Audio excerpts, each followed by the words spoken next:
Assalamualaikum warahmatullahi wabarakatuh. Perkenalkan, kami dari kelompok 5A Indralaya. Nama saya Agustina Wulandari. Saya Dede Anggraini. Saya Wulandari Safitri. Saya Musdalifah Salsabila. Pada kesempatan kali ini kami akan menjelaskan materi tentang cloning gen. Selamat menyaksikan.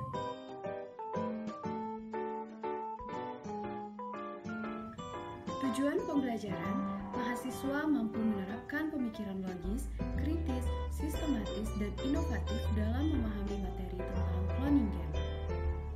Materi singkat. Mengkloning berarti membuat salinan yang identik. Cloning DNA melibatkan pemisahan gen tertentu atau segmen DNA dari kromosom, menggabungkannya ke DNA vektor. Hasilnya merupakan DNA hibrida yang disebut DNA rekombinan. Proses rekayasa genetika perlu menyiapkan setidaknya 3 jenis DNA yang berbeda. Pertama, DNA sel total akan sering dibutuhkan sebagai sumber bahan untuk memperoleh gen yang akan dikloning. Kedua, DNA plasmid murni, dan yang ketiga adalah DNA vektor. Secara umum, cloning adalah tindakan melakukan penggandaan pada suatu makhluk hidup tanpa melalui reproduksi seksual atau aseksual. Adapun bahan dasar utama yang digunakan dalam proses cloning adalah fragmen DNA, vektor, sel inang, dan enzim restriksi endonuklease. Prosedur percobaan. 1. Cari dan pahami materi terkait cloning gen. 2. Jelaskan materi terkait cloning gen. 3. Rekamlah video pada saat penjelasan materi tersebut. 4. Edit video semenarik mungkin. Pembahasan. Definisi cloning gen. Mengkloning berarti membuat salinan yang identik. Cloning DNA melibatkan pemisahan gen tertentu atau segmen DNA dari kromosom yang menggabungkannya ke DNA vektor. Hasilnya merupakan DNA hibrida yang disebut DNA rekombinan. Cloning adalah kreasi secara aksesual dari suatu sel atau organisme yang merupakan salinan genetik dari organisme pendahulu. Pernyataan ini dikemukakan oleh Wangko dan Kristanto pada tahun 2010. Sejarah cloning. Istilah cloning pertama kali diperkenalkan oleh Gurdon dengan bereksperimen pada tahun 1960. Dalam percobaan ini, Gurdon berhasil melahirkan berudu baru yang identik dengan sel induk, tetapi berudu tidak dapat bermetamorfosis menjadi individu dewasa yang akhirnya mati terurai oleh air. Eksperimen kedua dilakukan oleh sekelompok ilmuwan pada tahun 1980 di Granada, salah satunya yaitu Sten Willardson. Ia berusaha untuk mengkloning domba menggunakan embrio domba lalu menanamkannya ke dalam sel telur domba target dengan menghilangkan nukleusnya. Pada tahun 1997 dengan mengadopsi teknik cloning yang telah ia lakukan dengan timnya, ia berhasil setelah 277 upaya Dr. Lan Wilmut membuktikan bahwa teknik cloning dapat dilakukan pada mamalia dewasa, yaitu domba yang kita kenal sebagai domba Dolly. Domba Dolly direproduksi tanpa bantuan domba jantan, tetapi diciptakan oleh kelenjar susu yang diambil dari domba betina. Bahan dasar utama proses cloning gen. Yang pertama ada fragmen DNA. Nah, fragmen DNA adalah gen target yang akan dikloning. Lalu yang kedua ada vektor. Vektor adalah molekul DNA untai ganda melingkar atau linier yang dapat menghasilkan molekul DNA rekombinan dalam proses cloning. Vektor mampu membawa gen target ke dalam sel inang melalui proses transformasi. Lalu yang ketiga ada sel inang. Sel inang adalah sel hidup yang mampu ditumpangi oleh vektor asli atau rekombinan. Sel inang dapat berupa organisme uniseluler atau bakteri maupun multiseluler atau bersel banyak seperti jamur, tumbuhan, hewan, hingga manusia.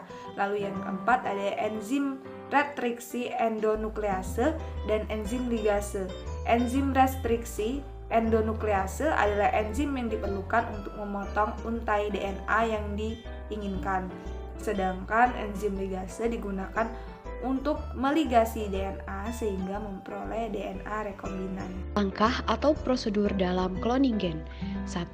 Persiapan DNA sel total. Persiapan DNA target dilakukan dengan mempertimbangkan jenis prosedur pemurnian DNA yang paling sederhana, di mana seluruh komplemen DNA dari sel bakteri diperlukan. Prosedur preparasi DNA total dari kultur sel bakteri dapat dibagi menjadi 4 tahap, yaitu kultur bakteri kemudian dipanen, sel-sel dipecah untuk memberikan ekstrak sel, DNA dimurnikan, yang terakhir DNA terkonsentrasi.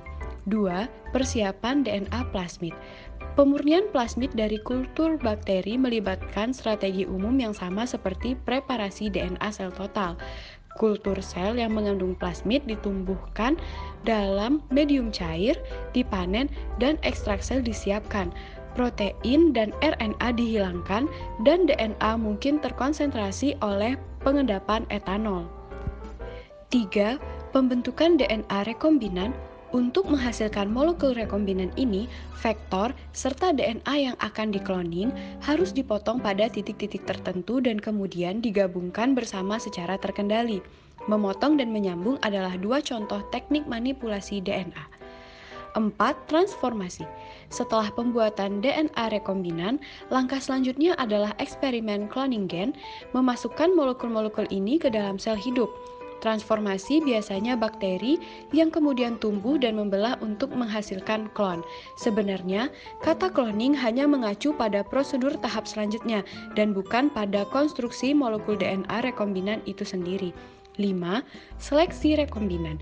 Penyerapan dan retensi plasmid stabil biasanya dideteksi dengan mencari ekspresi gen yang dibawa oleh plasmid.